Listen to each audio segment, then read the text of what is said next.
Alright class, we're down to our last section for chapter 11, and 11.4 is over the effects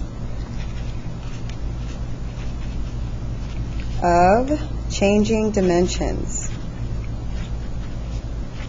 So this dabbles a little bit on scale factors, changing dimensions such as multiplying by scale factors, dividing by scale factors,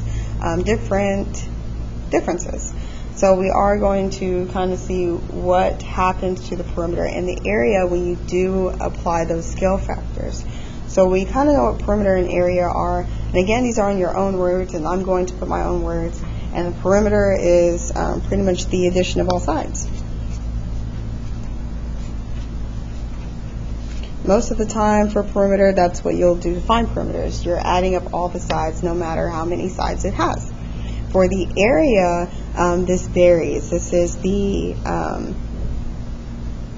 kind of what fills up an entire space. So kind of the space inside a geometric figure.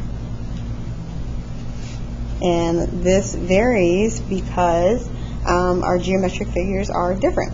The area of a circle is not the same as the area of a square, but it is everything that can go inside of it. And then our last definition is similar figures, which we did cover early on this semester, and that is where geometric figures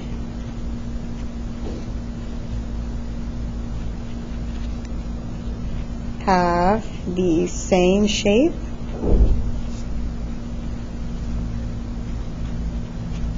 but not same size. So this is kind of where that dilation and scale factor comes in with similar figures. So our core concept is changing the dimensions proportionally. So this is happening to where you're changing the dimensions all the way around. So when you multiply all the linear dimensions of a figure by a positive number k, the perimeter and the area change as shown. So this only works for all. So if you're changing just one part, just the length, just the width, this does not apply. However, it does apply if you're changing for all parts or all dimensions. So I'm going to zoom out. So you have described the change if double all dimensions. And of course I kind of wrote this shorthand. And so if I were to double all dimensions, so I have double, and I'm talking about all of the dimensions in this parallelogram. And so we need to know the dimensions already. So we already know that the base is 10.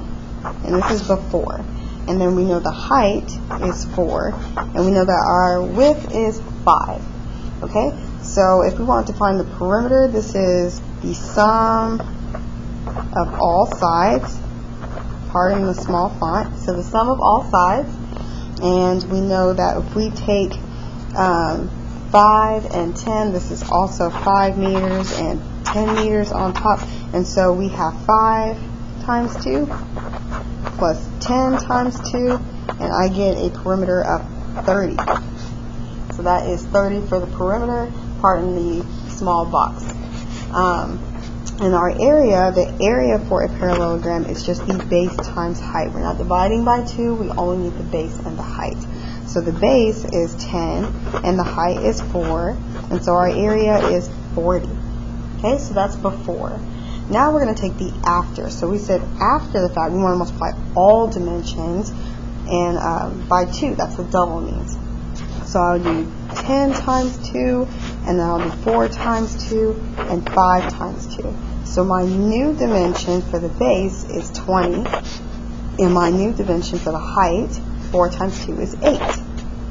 And so we know this to be KP if we're using the perimeter. So we know that all dimensions was 2. So we have KP, which is 2 times the perimeter, and 2 times the perimeter, which we found was 30. So 2 times 30 gives us 60. Okay, and then we can always do the same thing with area, except this time we're going to square it. So we have k squared the perimeter, and we know that k is 2. That's what we doubled for all dimensions. So I have 2 squared times the area, supposed to be area, of the area, which was 40. So I have 4 times 40, and I get 160 as my area this time. And so I'm going to zoom in just a little bit more so you can see what was written. So I have my dimensions of the base and the height. Before and after, I doubled all dimensions. And remember, if I take all dimensions are being doubled, then I can take whatever that scale factor is and multiply it by its perimeter, or square that scale factor and multiply it by the area. Okay, so this is the only written example that we have. The rest is all about practice. And I'll write these several different ways. So let's go on to our next page. Okay, moving on to our extra practices. So for number 1, we are tripling the length. This is where we cannot use what we did in our previous example because it's not talking about length and the width. We are only talking about tripling the length. So let's just go ahead and find a perimeter and area as is. So we know that the perimeter is adding all sides. So I'm going to just label it as P. Label it as P for perimeter, and we know the perimeter is 2 times the length, that's a L, plus 2 times the width.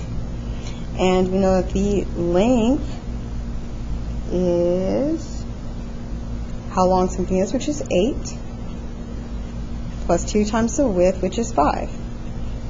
And so we get our total of 26. Okay, and so let's do the same thing for our area. So area, remember, is just the length times the width, and we know that the length is 8 and the width is 5, so we get 40 for our solid area. So for our when we're tripling the length, we're going to call this P prime and A prime. So let's say P prime is where after we're going to triple the length. So remember, tripling the length is multiplying by 3 to the length, which is just 8. 8 times 3 gives us 24. So our new length is 24 now. So we still have 2 times the length plus 2 times the width. And so 2 times our new length is 24 plus 2 times our width, which is still 5. And so our new perimeter is 58, and that's centimeters. So all these are centimeters right now. Okay. And for our area, we're going to call this A prime. So A prime is still the length times the width. And so lengthwise, we know we changed it to 24, and our width stays the same. So 24 times 5, that is going to give us 120. And this is centimeters squared since we're talking about area. So now the exercises want us to describe how the change affects the perimeter and the area. So this is where we're going to deal with scale factors or an increase and decrease. So because we are talking perimeter, we are going to subtract to see our differences here. So we have 26 and 58. So we take 58 minus that 26, and we get a 32 centimeter increase. We got bigger. Now for the area, we're going to take our we're going to take our 120 and divide it by 40. For our areas, we're normally going to divide to get a scale factor. So we have 120 divided by 40, and we get 3. So this was a scale factor or increase of scale factor of 3. Okay, so that's how we would describe the changes, at least for a rectangle on number 1. I'm going to zoom out a little bit.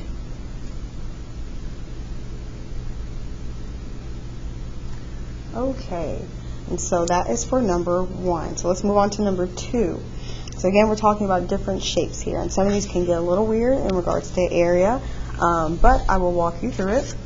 So number 2, we're talking about multiplying the base by 2/3. So just note, we're going to multiply the base by 2/3. But let's go ahead and find the perimeter and area first.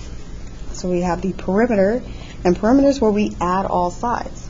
So we don't know what our hypotenuse is. Well, we do know what the Pythagorean theorem is, and we know that this is C, so I can add 20 squared plus 15 squared and make sure to square root all sides, and so I actually end up getting 25 when I put that into the calculator.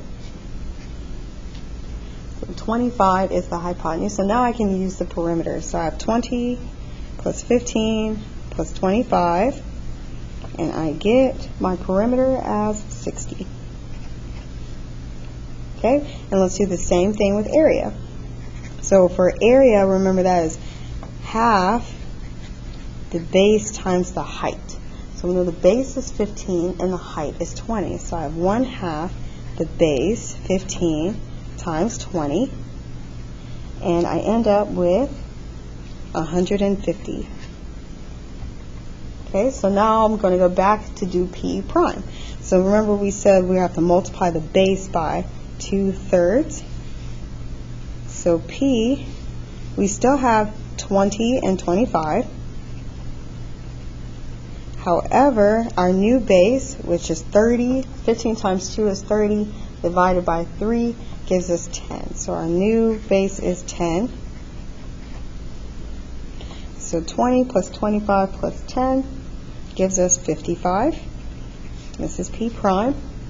And then for A prime, where we have half the base, and our new base is 10, our height is still 20. So 20 times 10 divided by 2 gives us 100. Okay, so now let's describe our changes. So let's take our area first. So remember, area, we're dividing the original with the new, and we actually did this by 2/3. And so I ended up decreasing. Think decrease because our base actually got smaller. So I have a decrease of 2/3. And then for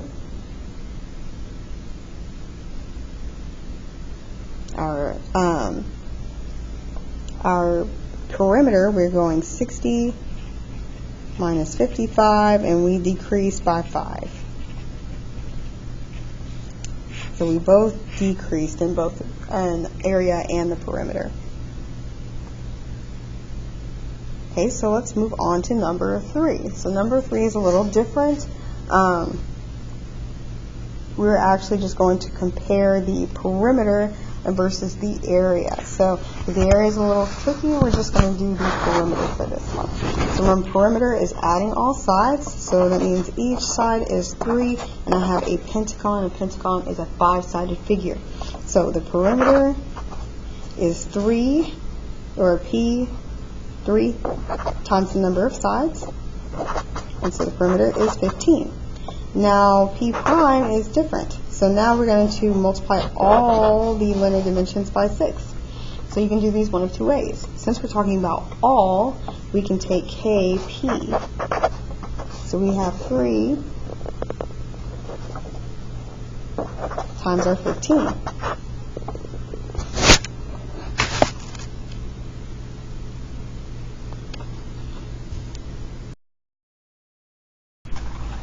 I apologize. Remember, K is the scale factor, and so K is actually 6, and it is not 3. So now I have 6 times 15 this time.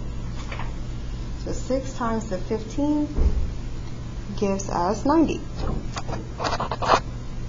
And so let's compare. And so this time I am going to divide to give me a scale factor. So I have 90 divided by 15, and I do have an increase of 6.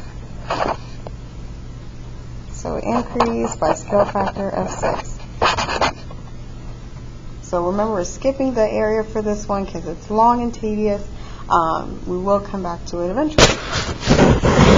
Or we're going to double the height and multiply all side lengths by 4. So we're doubling the height. Eventually we will. So we will double this height, and then we're going to multiply all side lengths by 4.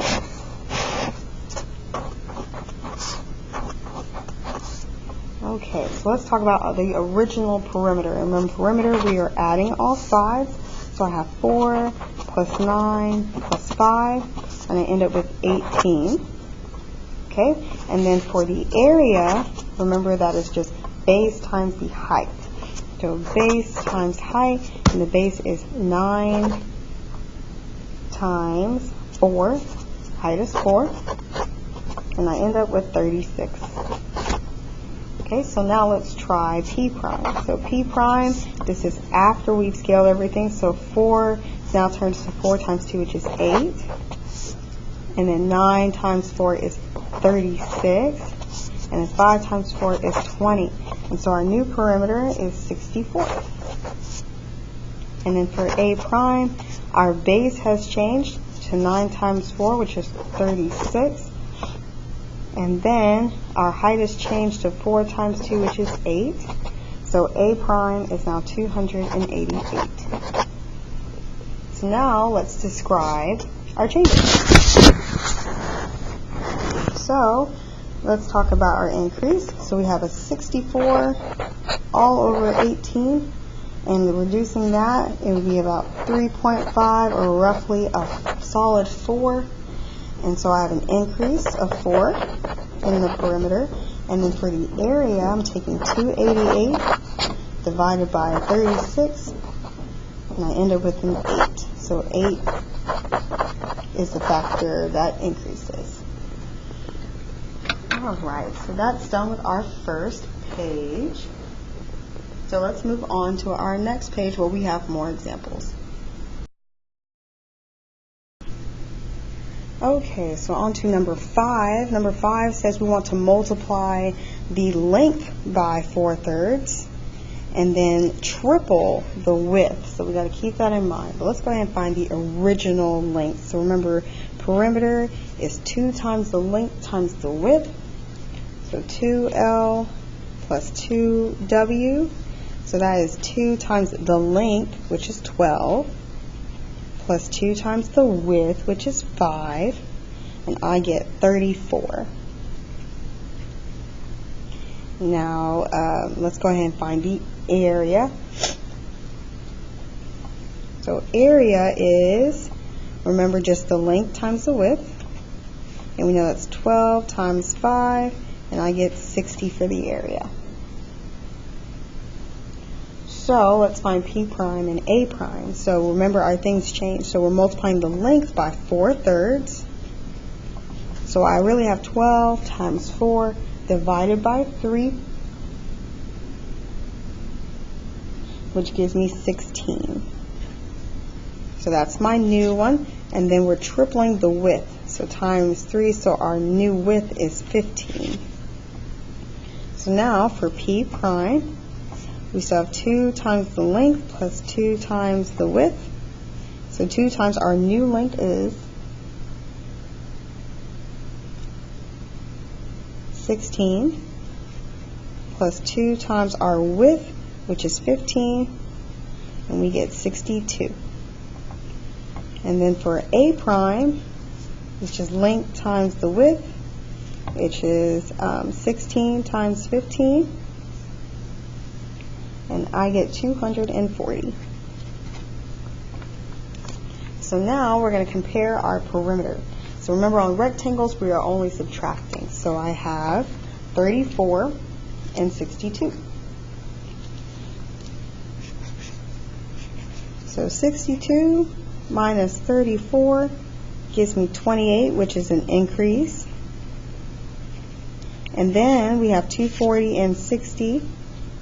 And remember, we're dividing when it comes to area. And we get 4 as an increase.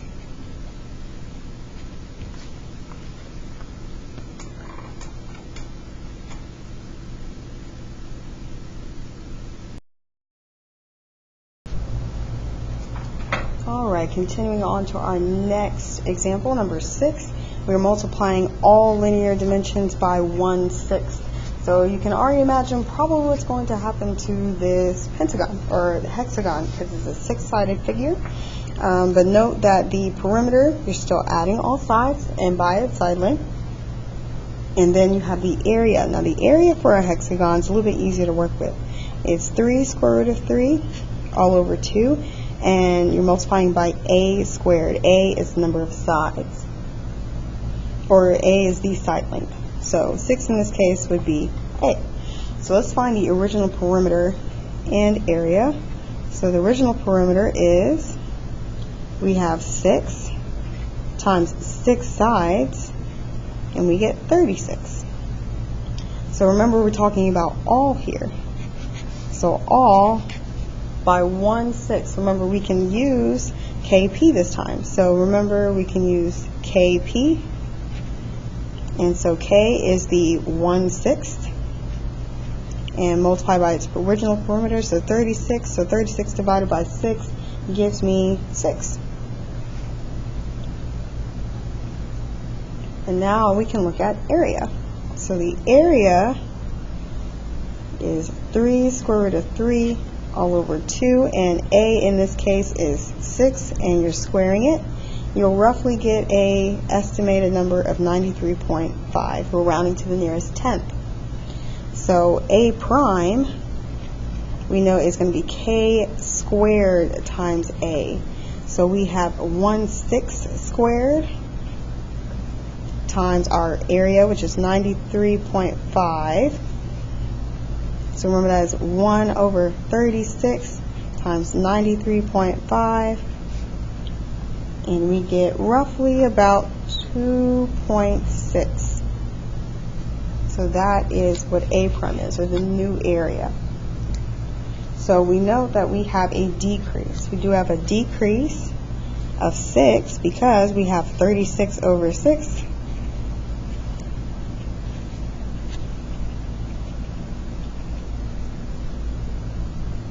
And then we have 93, or 2.6, all over 93.5, and we get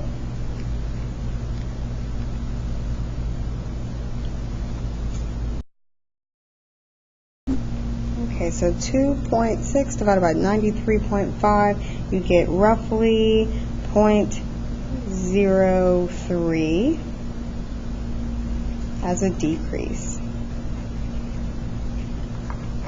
Okay, so that one's a little weird. As long as you are able to give me the dimensions and kind of figure out the scale factor, whether you're decreasing or increasing, that is perfectly well knowledge.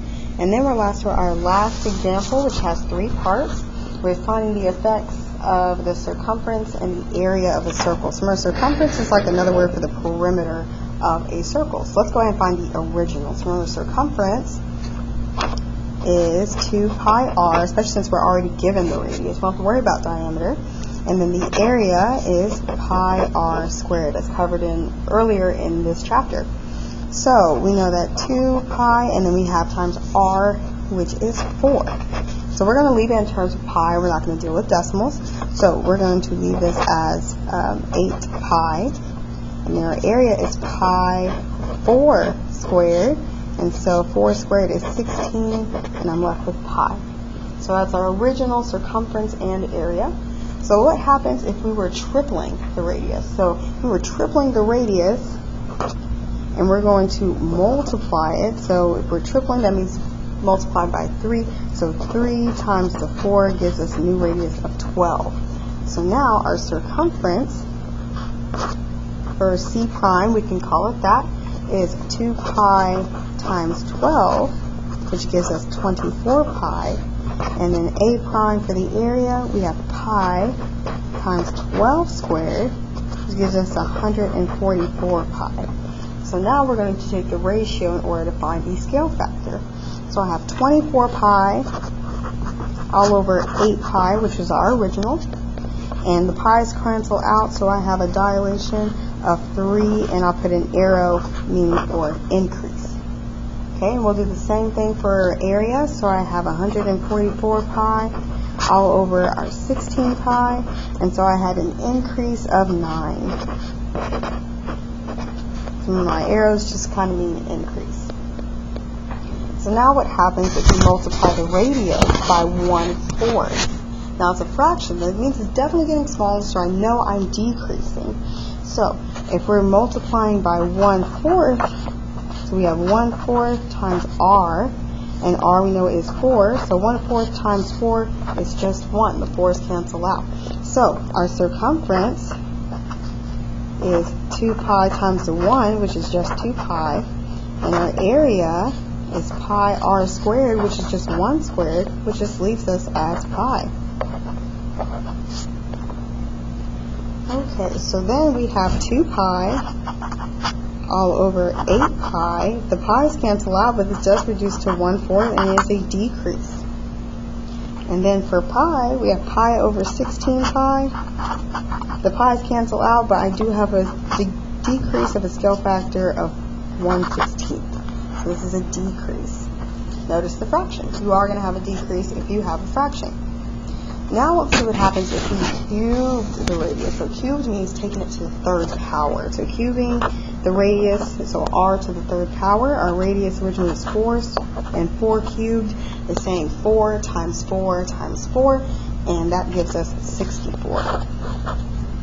So now our new circumference is 2 pi times the new radius, which is 64, and I get 128 pi. And then our area is pi 64 squared, and so I'm left with 4,096 pi. So now let's find our scale factors. So I have 128 pi all over 8 pi, and this reduces to 16, and that is an increase. We did increase. And then we'll do the same thing. So 4,096 pi all over 16 pi. The pi's cancel out, and I'm left with an increase of 256. Alright, so that is the last example for 11.4 on the effects of changing dimensions. Thank you so much for watching my video, and hope you have a wonderful day.